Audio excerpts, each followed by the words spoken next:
Hey guys, we're live. It's Ted Bogert with the Ted Show. Happy, I've lost track of days, Tuesday. Today is Tuesday, May 12th. Very excited to have the one, the only Jay Rothman on. Hey Jay, how are you? I'm doing well. Thank you. Nice to meet you, Ted. Very nice to meet you. You've got a fascinating story, a very inspirational story, in my opinion. And so I'm always looking to get that kind of inspiration out to people.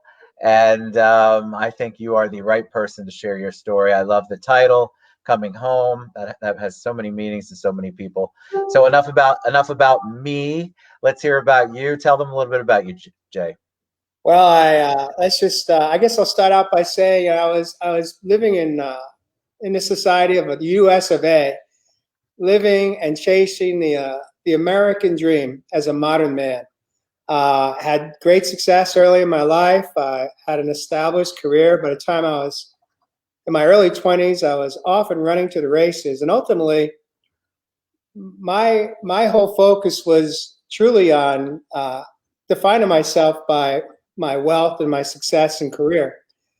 And along the way, I met a woman. I married a beautiful woman, had three children, three sons, and from the outside, it looked like the perfect family, the perfect family man and a businessman.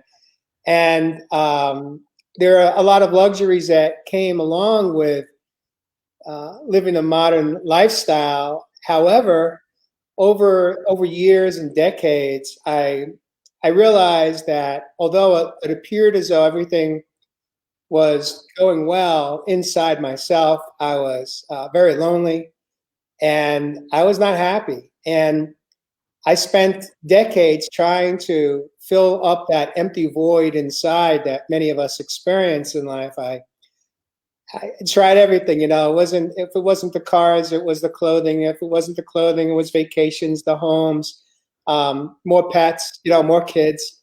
And what I learned the hard way was that none of those external stimulants could really help what was going on in the inside. And what was going on in the inside was that unknowingly I had a lot of shadows, refer to it as shadows in the world that I live in today.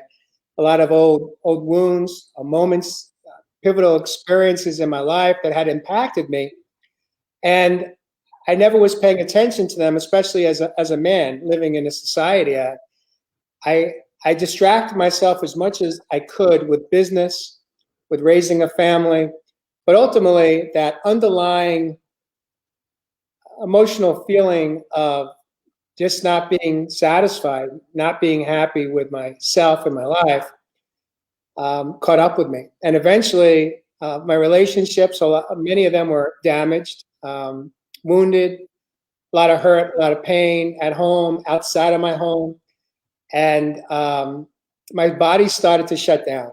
And when it was all said and done, by the time I woke up, the second time that I faced mortality was in 2015, just shy of 5 years ago. This time, my body was really giving me a very clear message that I was out of time and I was out of answers. And what I realized as I lay in a hospital bed for close to a week, that it was do or die. And for me, it meant either making significant changes in my life or just having a knowing that I had less than a year. If I didn't change how I was choosing to show up in my own life, that I was not going to make it, because but this time I had accumulated 9 different medical diagnoses, and so Jeez. so that's kind of the backstory of what Let I'm. me ask you. I have lots of questions for Okay. you based on that. So my first question is do you feel like do you feel you're unique, or do you feel like this is a problem that a lot of people, especially, I mean, I just feel like men carry it. It just seems to be more men. Maybe there's equal amounts, but do you feel like it's something unique to you, or just a handful, or do you feel like there's a lot of people out there who face the same kind of thing? I just look at statistics and numbers, and they don't lie. I look at the health and wellness of not only American society but throughout the globe, We are not a healthy society when you look at addictions, when you look at opiate abuse and overdoses, when you look at the suicide rates, when you look at obesity in this country, when you look at how many people have diabetes, heart disease, that eventually leads to dementia and Alzheimer's. I know I'm not alone. I know I wasn't alone, but I will say this is that unfortunately, like myself, who thought that medicine was my answer, that all I needed to do was take another pill and that would control my diabetes, that would control my heart disease, that would control my high cholesterol, that would control my blood pressure, and then adding on the generalized anxiety disorder that they had me on emotional pharmaceuticals for 21 years for anxiety, antidepressants. I mean, I had close to a dozen different pill bottles in my chest, and I thought that as long as I took the pills, I was okay. Right. And that wasn't the truth. It was just getting me sicker. It was causing more peripheral diseases, more collateral damage. So to answer your question, do I think that I'm unique? I think that I was part of. I was a huge part of society living in pain. But what's happened for me is that I no longer feel like I'm part of that because I choose not to live in pain. I choose to feel the pain today. And by feeling the pain, it allowed me I gave myself permission to start to feel my emotions as a man and start to be able to like share my story and give myself permission to even cry.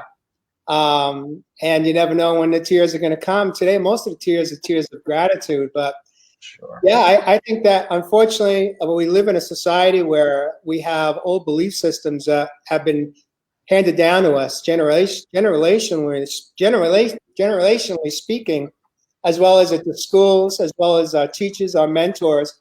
We live in these belief systems of how we're supposed to show up, and it's flawed. Why do you think? Why do you think it's hard? Like I have a feeling people will say, "Well, he must have had something incredibly traumatic in order for him to not take care of his body that way, to live in the fast lane like he did." These are my words. Um, but in reality, I know a lot of people too who have come to a similar realization to you. And it wasn't anything that was so desperately traumatic, but it was so much that was unfinished and unhealed that led them to that empty feeling, that feeling of no matter what I have, it's never going to fill this void. And I'm going to try to minimize the pain by taking the opiates or doing whatever it is that you do. Everybody's got a different vice. And it just feels like so many people, like you said, are walking around with this and they'll shake their heads listening to this going, well, I should be able to eat what I want. I'm fine. Everybody else is fine. I don't want to make a big deal out of something that happened 10, 15, 20, 30, 40 years ago. What do you say to those people? I say that if you have the courage to heal those old experiences, those wounds, those traumas, and they don't have to be huge. It could just be even pivotal moments, pivotal experiences that impacted your life, that when you have the courage to just explore them, look at them, and work with someone like myself, who today I am a transformational coach. I guide people along their own healing journey. We can set ourselves free from the shackles of inner bondage. And when we do that, I get to raise my arms today every single day when I'm out in nature and I scream out loud, yes, I am free. I am free. What I'm free from is the thoughts and the feelings that impacted my body in the end.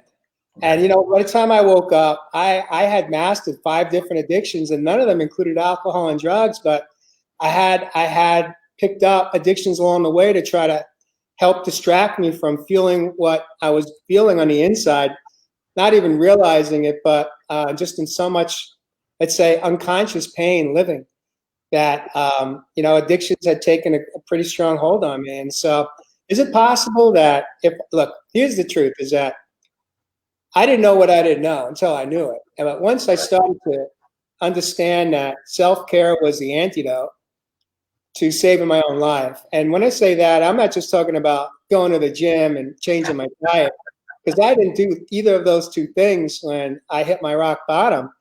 It was about a lifestyle. It wasn't about a diet. It wasn't about going to the gym. I decided I didn't want to go to the gym this time around. I wanted to be out in nature, and I wanted to learn how to connect with wildlife and with the power of the earth and with the power of myself. And through that process, what I found was that it was the gateway. It was the gateway to liking myself and eventually falling in love with me. And Did Aaron, you know you didn't like yourself? Did you know that you were not happy with you? I'm curious because I think a lot of people do a lot of in that scenario because there's a lot of people out there who are hurting. And so, but a lot of people, it's easier for them to blame external forces rather than look inward. Did you know you didn't like yourself at the time? Or did that have to come to a realization as you're going through your own transformation? it's a good question, Ted. And I think it's both. I think that for me, by the time I hit my so-called bottom and I was near death, my body was literally shutting down. I As I laid there in a hospital and I had that chance to face mortality now for the second time, because 6 years earlier I had a heart attack when I was 48, and I thought that would be my wake-up call. But it really wasn't, because what I didn't understand is that back then my belief system was that I just needed to lose 40 pounds and go to the gym and change my diet. And what I found was that it worked for a short time until life got difficult at the office and got more difficult at home. And then I had that moment that people that may be familiar with 12-step programs, they have that what's called the effort moment. When I just like, screw it, I'm throwing it away. I'm going to go back. I went back. I bought a pack of cigarettes. I went back to using food as an unhealthy relationship. I put back the 40 plus 20 more. So now I was 60. I was deep into my work addiction. I had other addictions, codependency. I had a sex addiction challenge. I had it all. And at the end of the day, the answer is that I knew that I was hurting. I knew I was miserable, but I felt trapped, like millions of other men. Right. And I didn't know how to get out of the trap because I was making more money than I had ever made. And I wasn't happy anywhere I looked in my life. My life was out of control. And so really what it came down to was that when you're laying in a hospital bed, I had the gift of a spiritual awakening. When I was in that hospital bed, I had so much pain and I had so much time on my hands to really think about, I just kind of scanned my life. And in scanning my life, I realized this is that I hated who I had become, but I didn't know who I was. And so began my healing journey. The journey was self-discovery, was learning who I truly was, not on the outside, not wearing the armor of the suit and tie, but learning who I was at my core, right here in my heart space, so that I can decide, do I want to come home? Do I want to come home to get to know who I am? Right. Or do I want to continue to be this man, this successful man who had it all, but on the inside I was dying? And so that's how it worked. And so tell me, and I believe that there are many, countless people that we all know. I guarantee you there's somebody who's listening or who's listening that knows somebody that they think of immediately when they hear you talking about your story, because there are many. I have many friends I could think of right off the top of my head who live that empty lifestyle by choice, and a lot of them have no earthly idea how to break the cycle, but they're in a cycle where they're continuing to maintain, they're making good money, they're getting the accolades, they're finally at a place in their career or whatever it is that drives them. And I think it's very telling that they all begin to run out of steam. There is a breaking point for for everyone at some point. And so you work with people to do that. You're a transformational coach. So talk about what that means. It's one thing to have the epiphany and change your life, but then you decided you wanted to change and impact other people's lives. So tell me what a transformational coach is. Well, my role is not to change people, and it's not to help people. Mm-mm. What I do today is I'm here to inspire people and create a safe space where I can guide them through, walk them through the healing process what I refer to as mind, body, and soul, focusing on the four pillars of living, of healthy living, which is the emotional, the mental, the physical, and the spiritual. And what I do with them is I share, not from a theological perspective. There is a lot of self-help books that are shelf-help books, because you could read a book and think that you could do it on your own.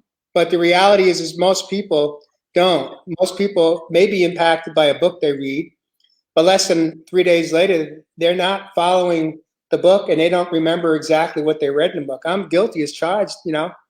I was one of those people. But the reality is that what I do is I share my blueprint for success, whether it be relationships that are damaged that you want to repair, whether it be your mental health, your physical health, your spiritual well-being. I had to focus on all four pillars if I wanted to experience what inner freedom can feel like. And that's the gift I give today, is providing people the inspiration that if they want it more than I want it for them, that they can in fact impact significant change in their life to where they no longer have to live in the shackles of an inner bondage. They can experience what freedom. And what freedom is, true freedom, is coming home to yourself, to experience what self-love can feel like, and what that experience, how it will change your life in all aspects. I love the thought process. I like what you said. I'm inspiring them, I think, were your words. And I think that's what a lot of times when people hear the word coach, they're like, come on, just because he went through it, how in the world does he have the tools to understand anything I'm going through? And so they steer away. And then, of course, they think of the word transformation. They're like, well, this guy or this girl doesn't even know me. How is she going to help me? But what what I think is important for people to know is that you give tools. You're not, in my from what I see, and correct me if I'm wrong, you're not bending them themselves. You're giving them the tools and inspiring them to make the bends and to make the changes and to make the breaks where they need to make them. A big part of it is mastering the skill of listening and really interpreting the words that people speak, because the words that we speak are just, it's almost like there's a hidden language. It's almost like we speak in a cryptic language. And once we can break down the words, and what's behind those words are emotions. And so what I do is the skill set that I've mastered is a skill set of listening and really having experience. Look, I was in a 30-year marriage. I've had 3 kids. I made millions in my career. I had a very successful career. I've had periods in my life where I detached from my mom and dad twice for 4 years. So I've had it all. I've had friendships that lasted for 30 years, and I've had friendships that no longer are in my life of 30 years plus. So I've had a lot of experiences. I've dealt with great successes, and I've dealt with near-death experiences in how I was taking care or not taking care of myself. So, I did go to school. I became a certified coach. I didn't just hang a plaque outside my door. But ultimately, what really separates me from so many coaches and therapists is that a lot of them want to be teachers, and they're teaching from a book. They're teaching from a theory. They themselves haven't done the healing work. And a lot of the reason why many people get into the business is because really what's driving them is codependency. They think that they can help other people because they've been told that they're really good at helping people. But you see, I'm not in a business to help people. That's not my job. Ultimately, even when a client pays me, it doesn't always work.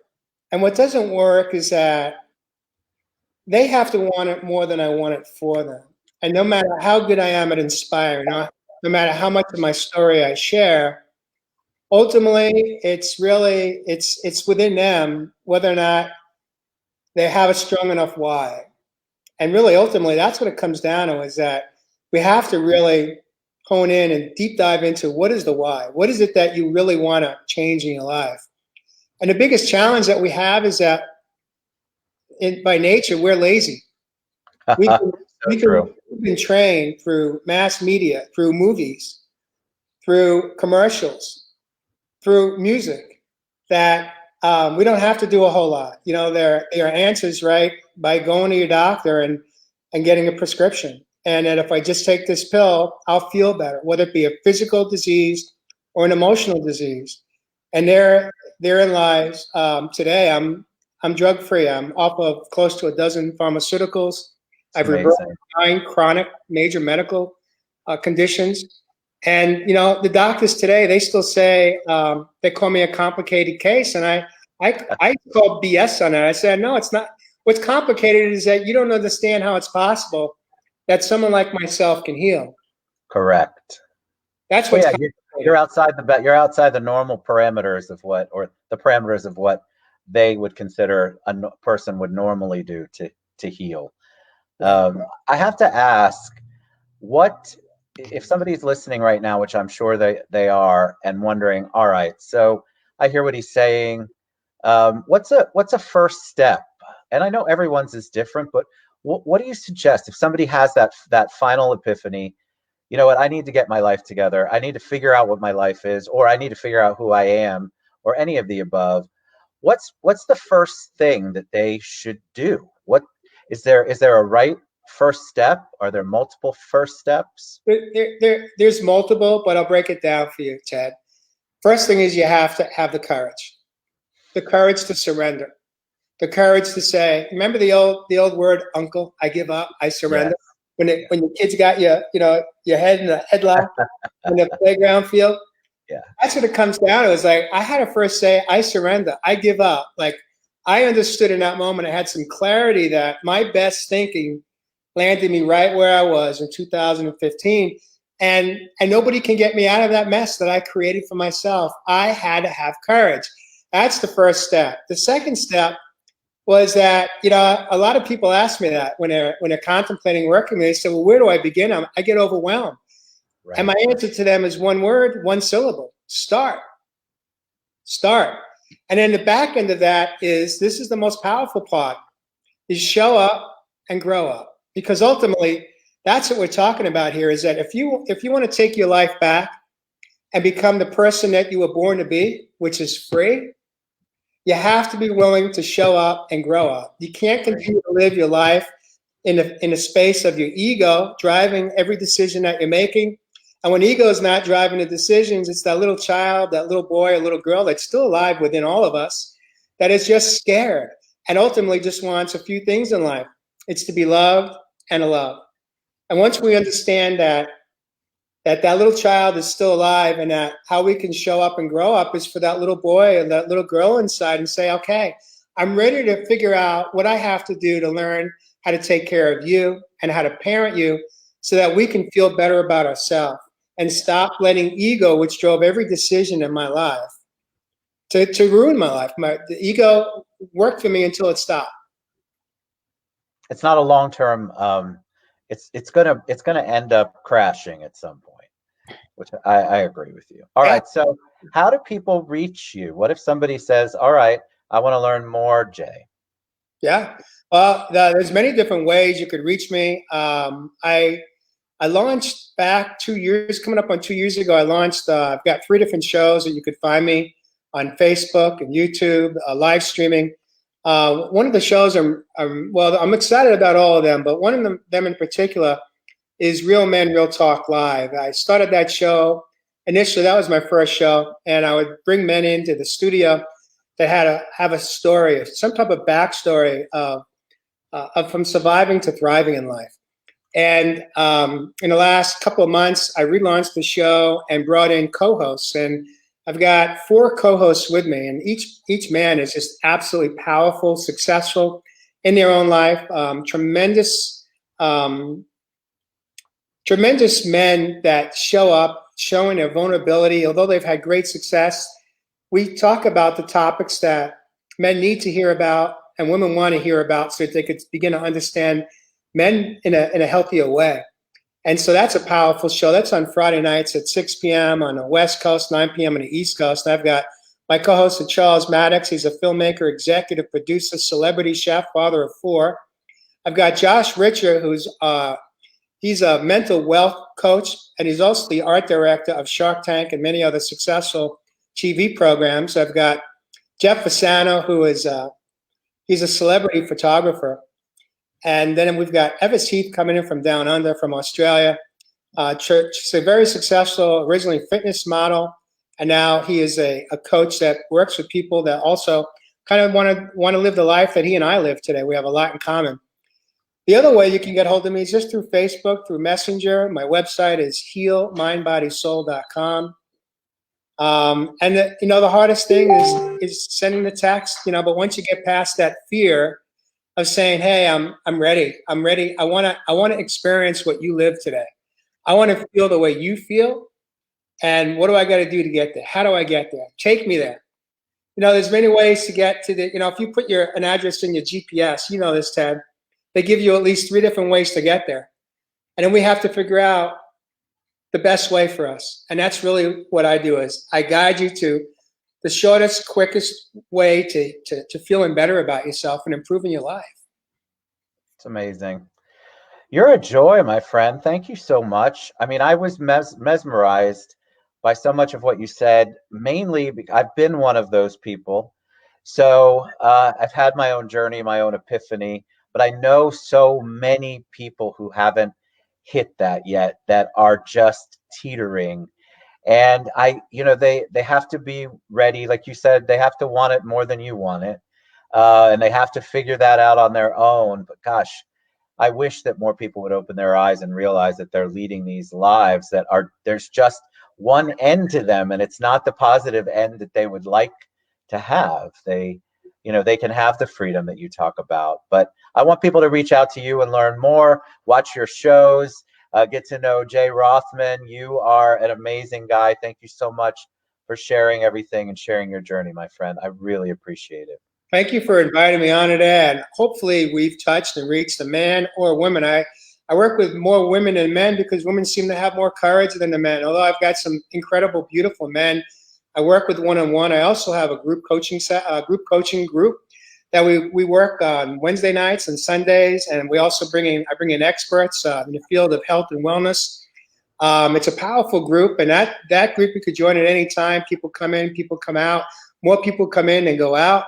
So if you don't want to work one-on-one and you want to build some new experience and build a community around your own healing journey, it's another way to get in on the action and do some healing work. Fantastic. So thank you for having me today. Thank you. HealMindBodySoul.com. Jay Rothman, thank you so much. Guys, please reach out, get involved, go check him out. It's amazing the work that he's doing, honestly.